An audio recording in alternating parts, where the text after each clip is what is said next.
This is the LTX Expo in Vancouver, Canada, and I am going to apologize up front. The audio is not going to be that great. It's very loud here, very electric.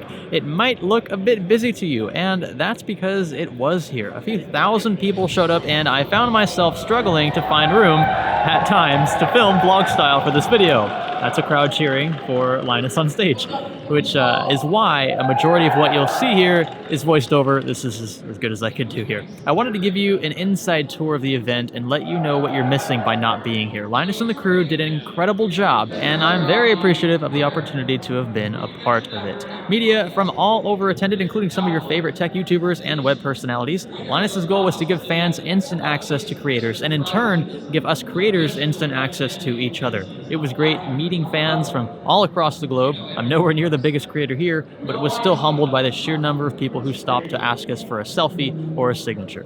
Vendors were invited to attend as well, and the show floor had a healthy Computex/PAX vibe of sorts, but with a huge emphasis on direct-to-consumer, hands-on tech demonstrations. My favorite by a long shot was this D-Lid booth, where guests were allowed to D-Lid their CPUs with the help of Debauer kits, along with Thermal Grizzly Conductanot liquid metal. Users had to sign waivers for obvious reasons. Essentially, if you break it, it's on you. But for processes of this caliber, it made sense, right? You're voiding your warranty, and there's always a chance of something going wrong, so it makes sense. Reps from Asetek were actually there throughout the event to supervise and instruct first-time D-Litters. Good guys, Asetek. And I thoroughly enjoyed the vibe over there. It's these kinds of educational booths that get fans excited and set LTX apart from other events. We had NZXT there, by the way, to show off builds and cases as well. Guests could enter raffles to win prizes, and you could even enter a PC case throwing contest similar in nature to shot put in the Olympics. Yeah, check out this slow-mo shot.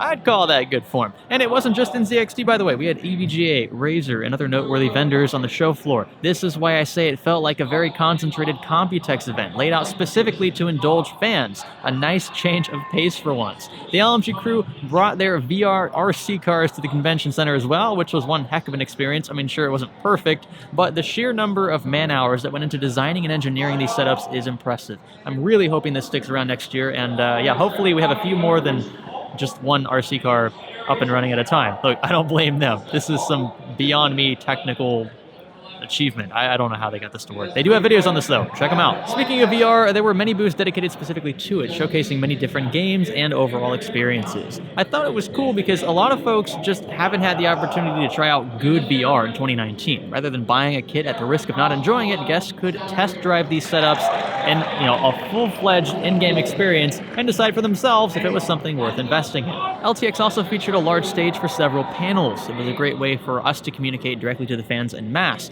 I got to be a part of one, hosted by Luke, and it was an awesome time. A great opportunity, yeah, for exposure on the YouTube side, but also a unique way to communicate our thoughts to fans actively watching live in person, on Floatplane, or elsewhere. There was also a healthy bit of vintage hardware present at the show. How long's it been since you've seen one of these things? That's what I'm saying. It was a great way to induce nostalgia and gave the older folks a chance to reminisce over the good old days. There were a lot of younger kids with their dads and moms, and yeah, they'd be like, yeah, back in the good old days, we used these machines here. See how good your life is now? The typical spill.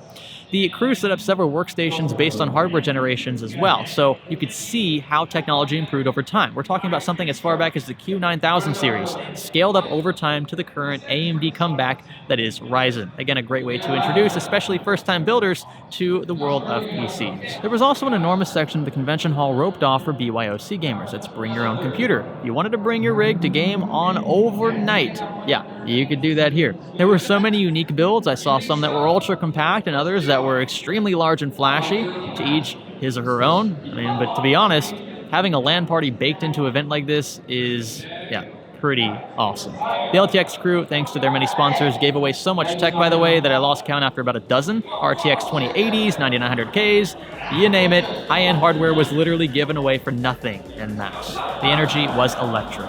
So without dragging this out too much, I wanted to create this video to not only tease some of the things that I was able to experience here, but also encourage those of you with the means to attend to strongly consider doing so next year. Linus and crew exceeded my expectations, and the fan engagement was awesome, something I've never experienced before, but I hope to experience again soon. I don't know how else to describe it, but I'm super glad I was able to be a part. Thanks for watching, and thanks for learning with us.